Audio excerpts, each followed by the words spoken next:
Kumpirmadong ginahasa ang dalagitang natagpo ang patay at binalatan ng mukha sa Lapu-Lapu City, Cebu.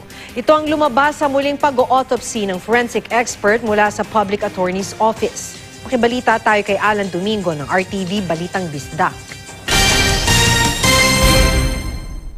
Ginahasa, pinagsasaksak sa kabinuhusan ng asido at binalatan ang mukha.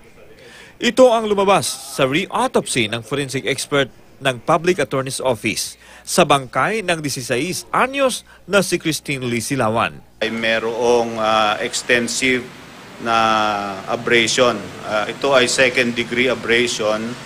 Merong mga pagdurugo kami nakita. Nakakita kami ng multiple areas ng hematoma.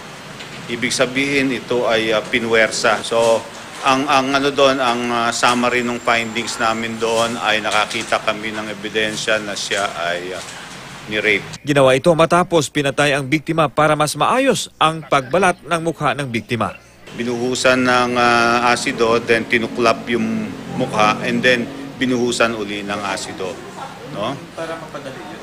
Oo, kasi masyadong malinis yung pagkakagawa, tunaw yung mga muscles, no? Ito ay hindi madaling tanggalin, no?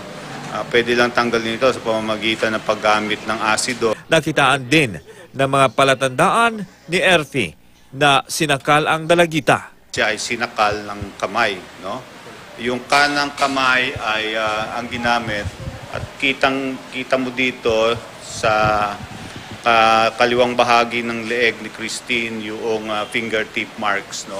At meron ding marka dito sa tapat ng kanyang leeg, no? So, yun ang nakita natin doon. Ligature mark na dalawa, so maaaring tinali yung leeg niya at sinakal siya. Nagsagawa ng re-autopsy ang PAO sa hiling ng ina ni Christine. Gusto lang daw nitong magkasiguro na mabibigyan ng hustisya ang pagkamatay nito. Makikita nyo kung nagsasabi ng totoo yung mga witnesses na hawak ng ating kapulisan. Kasi usually, pag nagsabi nito, magja-jive talaga yan sa forensic evidence. Alan Domingo, Nagbabalita, Pilipinas.